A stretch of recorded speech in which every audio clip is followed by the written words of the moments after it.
Welcome to the Eagle and the Dove podcast, and I'm your host, Natalie King, here to help you keep the moon beneath your feet in this dark world. I want to begin by reading from Genesis chapter 26, beginning at verse 12. Isaac planted crops in that land, and the same year he reaped 100-fold because the Lord had blessed him. The man became rich, and his wealth continued to increase until he became very wealthy. He had so many flocks, herds, and servants that the Philistines envied him. So all the wells that his father's servants had dug in the time of his father Abraham, the Philistines stopped up by filling them with dirt. So Abimelech said to Isaac, "Move away from us. You have become too powerful for us." So Isaac moved away from there and encamped in the valley of Gerar and settled there. And Isaac reopened the wells that had been dug in the time of his father Abraham, which the Philistines had stopped up. I want to talk today about unstopping the wells, or maybe more along the lines of preserving the wells that our founding fathers established upon the creation of this great nation. This nation that has endured, that has prospered, and that has enjoyed liberty and freedom like no other country in the world. So I want to begin first by reading a verse, a quote, from John Adams. John Adams said, "Posterity, you will never know how much it cost the present generation to preserve your freedom. I hope that you will make good use of it, for if you do not, I will repent from heaven that I ever took half the pains to preserve it." I also want to quote from George Washington. It cost our fathers much to establish this nation, to gain our independence from Great Britain, and to create a constitution and a republic that would prosper and carry on for nearly 250 years now. So let me read from George Washington. George Washington said he had sacrificed every private consideration and personal enjoyment to the earnest and pressing solicitation of those who saw and knew the alarming situation of our public concern, and had no other end in view but to promote the interest of their country.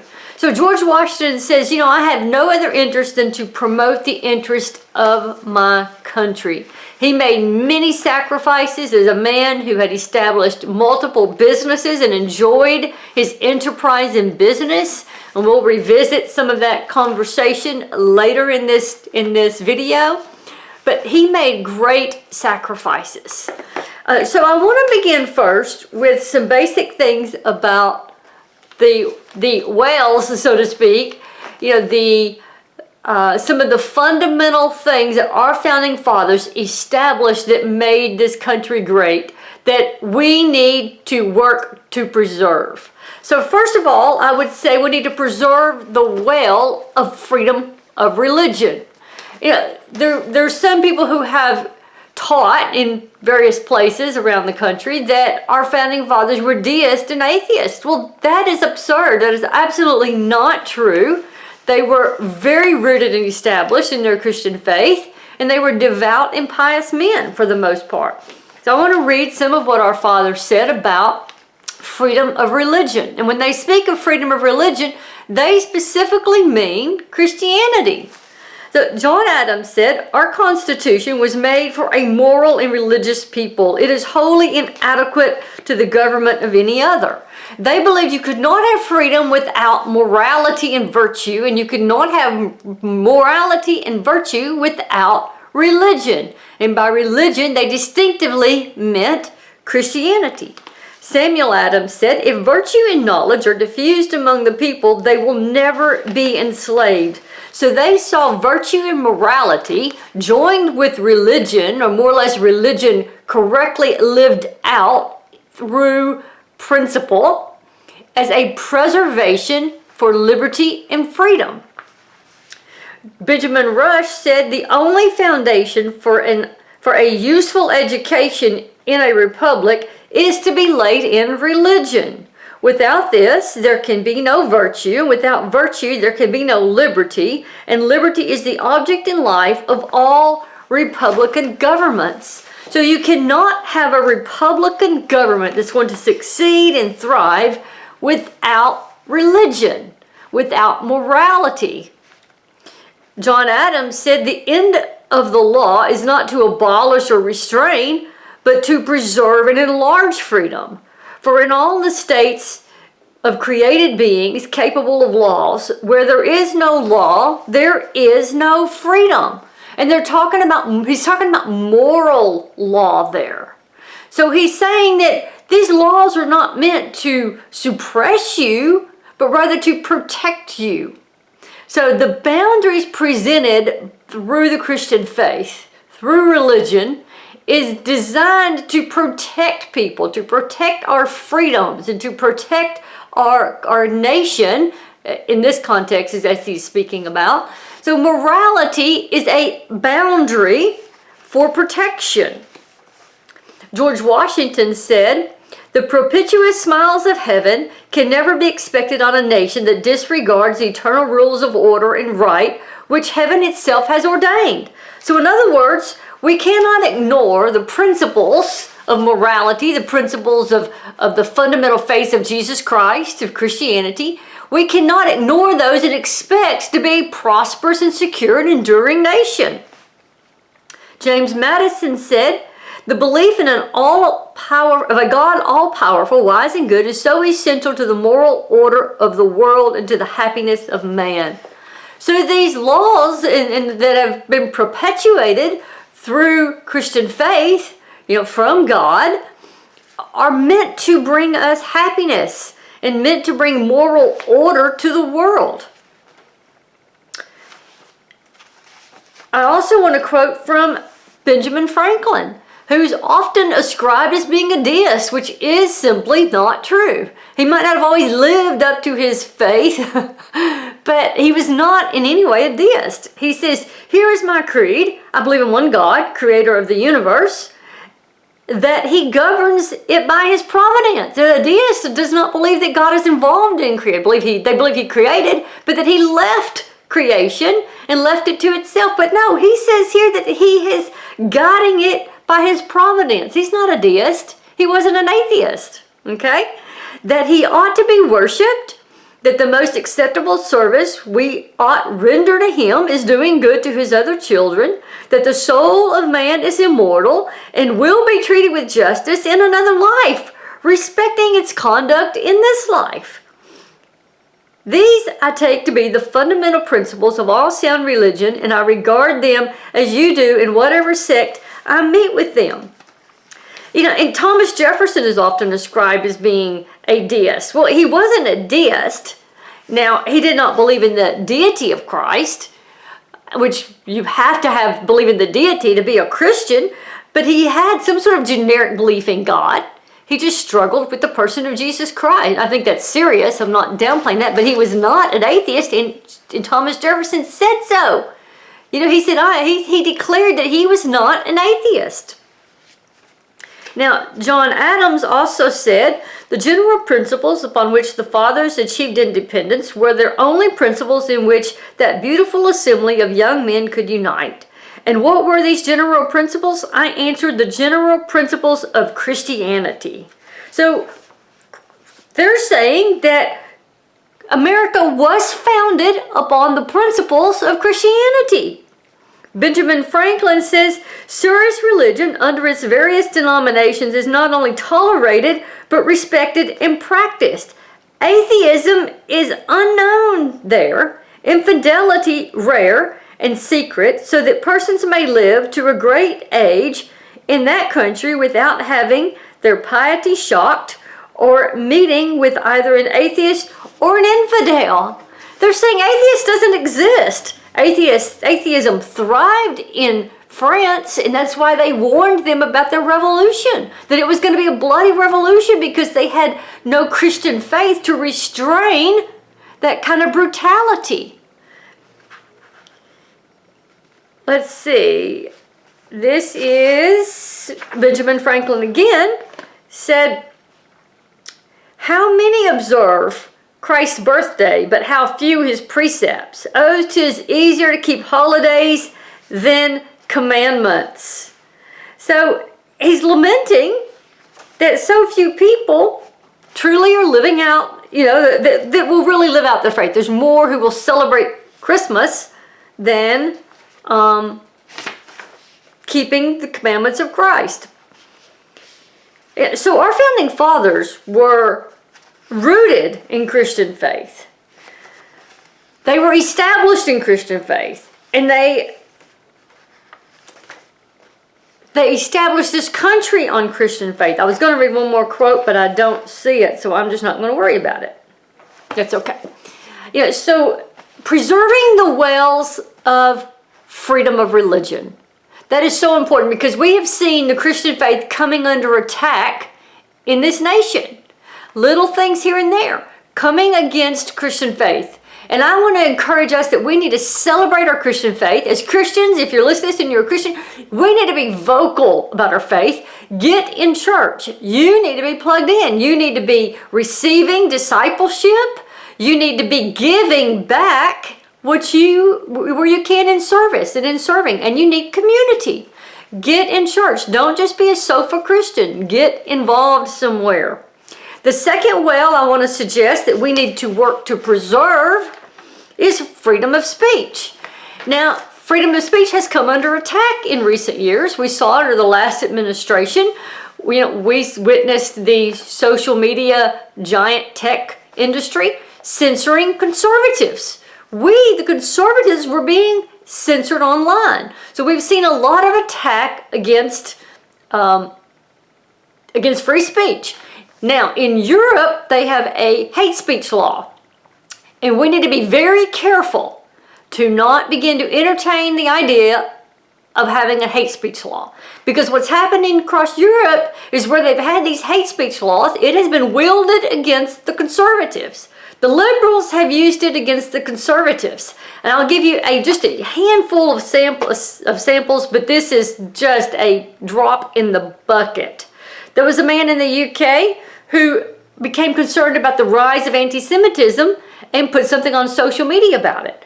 They came to his house, confiscated his electronic devices, and imprisoned him when anti-Semitism in itself is a demonstration of hate.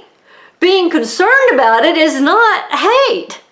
Another guy put on social media, F Hamas, not really appropriate language, but nonetheless, if Hamas is a terrorist organization, he got arrested for that. In Finland, a few years ago, there was a congresswoman who said something publicly about, quoted from Bible, about homosexuality being wrong. She was arrested. In Germany, there was a 74-year-old woman who openly criticized their open border policies on social media.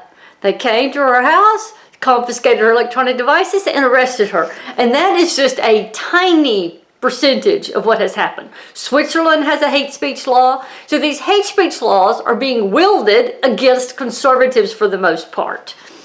So we need to work to preserve free speech. As disgusting as it was to hear people on the left celebrating the brutal public assassination of Charlie Kirk. It was absolutely disgusting. But you know what? By having free speech, they have just revealed who they really are. They have revealed their true character. And so we need to allow that, as disgusting as it is, because if we put up hate speech laws, it can always be wielded back against a different party, a different persuasion, whether it be politically or religiously or just whatever. We need to allow and preserve the free speech because our founding fathers were wise enough to create an amendment to protect free speech. They were so wise. The third well that we need to be sure that we preserve is capitalism, the free market trade. And I mentioned earlier that George Washington had sacrificed so much.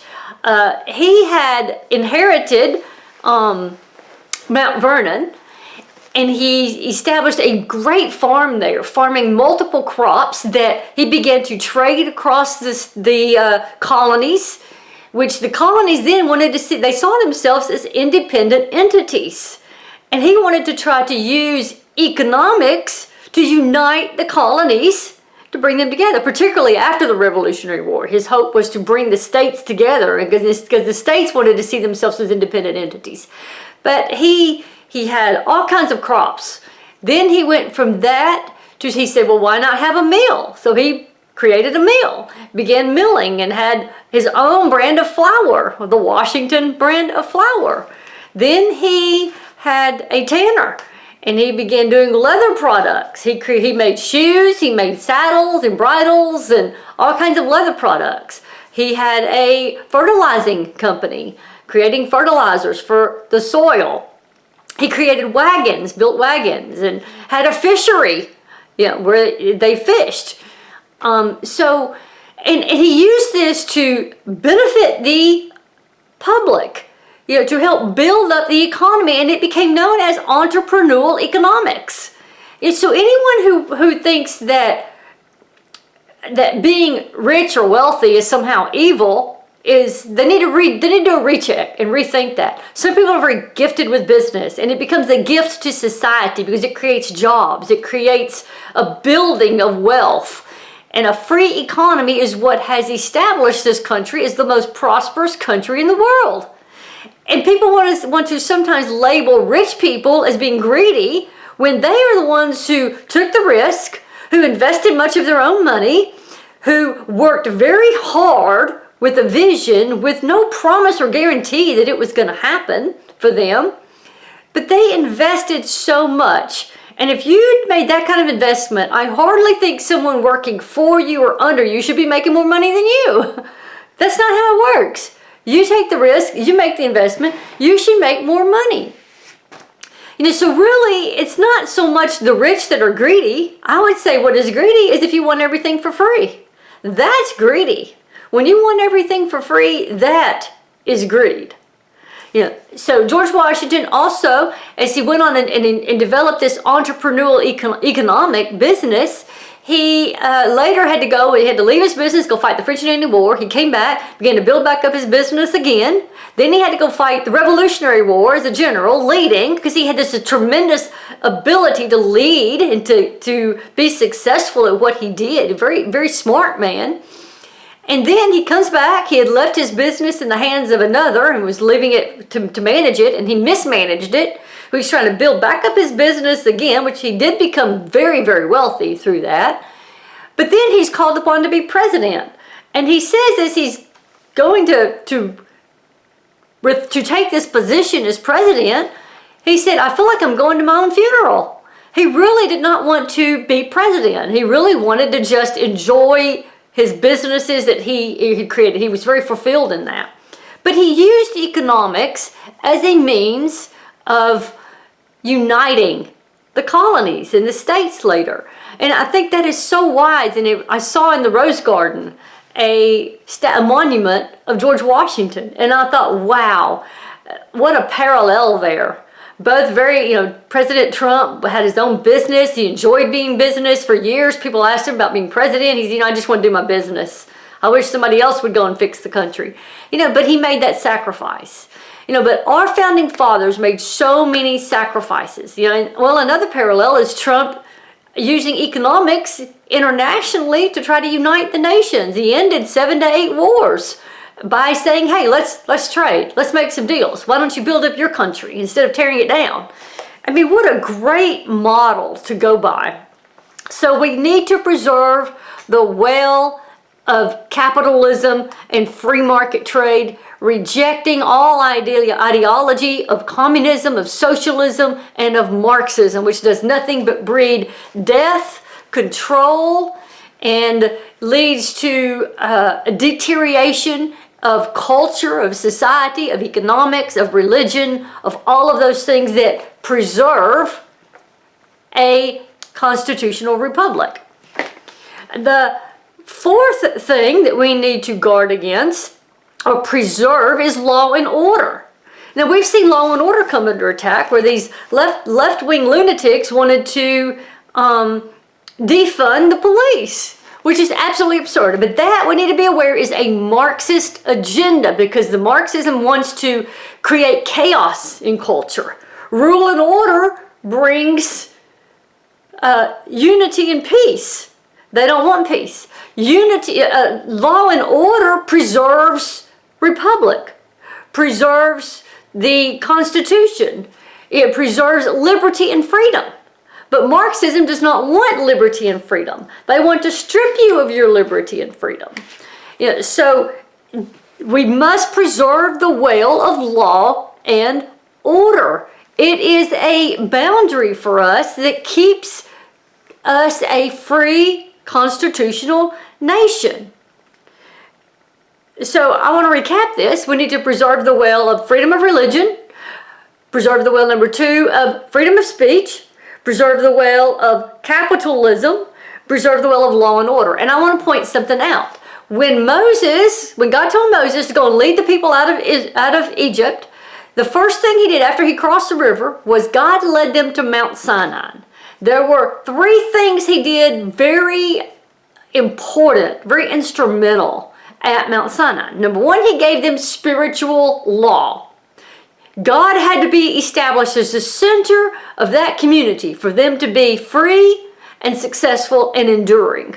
Number 2, he established civil law. You read throughout the laws he gave a lot of civil laws, what to do when somebody kills somebody and all these different things. And the third thing is my next point of what the well to preserve is we need to preserve the well of a sovereign border. So the third thing that God did when he brought Israel out was to give them boundaries. He gave them national boundaries. So he gave them spiritual law, civil law, and national boundaries, because no nation is a nation without boundaries. And those boundaries were meant to be protected. That's why Israel, when they get into the land, they built a wall. Yeah, remember the chant, build that wall, build that wall, build that wall. They built the wall. And when the enemy came against them, when Babylon came against them, they had to first destroy the wall, which they did. But when they come back to their land, as we read in the book of Ezra, they rebuilt the wall. So we have to protect our sovereign borders. We can't have people we don't know coming into this country. Not everybody can live in America. Too many people are being way too sympathetic for people who came here illegally. They came here illegally. That is a crime. They need to go back. So we need to preserve our sovereign borders. The next thing I would say we need to preserve is the well of common sense. Our founding fathers had common sense, and they were extremely wise. I would even include under common sense education. I would say we need to preserve education, because our founding fathers had a lot to say about education. So we have this craziness with men and women's sports. What lunacy, and this transgender craziness. And some of that comes from a Marxist ideology, because Marxism wants to destroy the borders. Marxism says we want to abolish the borders. They want to abolish law and order. They want to abolish the family. And they want to abolish the church. It says that in your Communist Manifesto. And we'll look more at that later in another video. But so we need to preserve common sense and our educational system. We have gone down in our education. The more money the federal government throws at it, the worse it gets. When you federalize something, it just gets worse. I'm so proud to see that President Trump is looking at bringing education back to the state and abolishing the federal educational department, and that is the right move to do. Put it in the states. We need to have a quality education that looks at that lifts up our heritage in this country for the wonderful things that we have accomplished as a nation, and we need to have common sense. And then the last well, which I believe is the 7th well to preserve, would be family. To preserve family, because having a stabilized and strong family strengthens the community. Having a strong community strengthens your state. Having a strong state strengthens the republic, strengthens the nation. So having a strong family is so essential that you raise your children. In fact, it says, if you raise your children in the way they should go, that when they are old, they will not depart from it. So we need to raise our children in the ways of God. Here's a few more scriptures about family. Children, Proverbs 17:6. Children's children are the crown to the aged, and parents are the pride of their children. Psalms 127:3-5. Children are a heritage from the Lord, offspring a reward from Him. Colossians 3:20. Children, obey your parents. Exodus 20 says, honor your parents. Proverbs 10:1. A wise son brings joy to his father, but a foolish son brings grief to his mother. Ephesians 6:4. Fathers, do not exasperate your children. Bring them up in the training and instruction of the Lord. So there's much to be said about family. And we need to return to having a strong value of the family unit. And to see having children as being a blessing and to be able to raise those children in the Lord. To have a strong family, honoring your family, respecting one another. Sit down and talk to your children often. Raise them close. Keep them close to you. And let's try to keep our kids from growing up too quick. And let them enjoy some childhood without worrying about things that should not be a childhood issue. And try to keep them, even in their teenage years, as innocent and youthful and on the right path as possible. Well, so I want to recap real quick. So we need to preserve the well of freedom of religion. We need to preserve the well that our founding fathers dug of freedom of speech. We need to preserve the well of capitalism and free market. We need to preserve the well of law and order. We need to preserve the well of our sovereign border. Number 6, we need to preserve the well of common sense. And lastly, we need to preserve the well of valuing the family unit. So listen, I thank you so much for listening. I want to point out just a couple of things. If you want to read more about the founding fathers and what they said and have a easy to read reference I would recommend Joshua Charles, Liberty's Secrets, excellent source book. And if you want to read more about John Wesley. I don't mean John Wesley, I mean George Washington. George Washington, Dealmaker in Chief by Cyrus A. Ansary is a very good book. It's written a little different because it's dealing with his deal making and his entrepreneurial economy, which later was developed furthermore. Anyway, but it was a very good book, so I would recommend just looking at those. And listen, like and subscribe and help me out. Share this video. Join my channel. We're going to be doing some fun things in the future, always trying to be educational and informative. We're pro-Christ and pro-America here. Hey, God bless.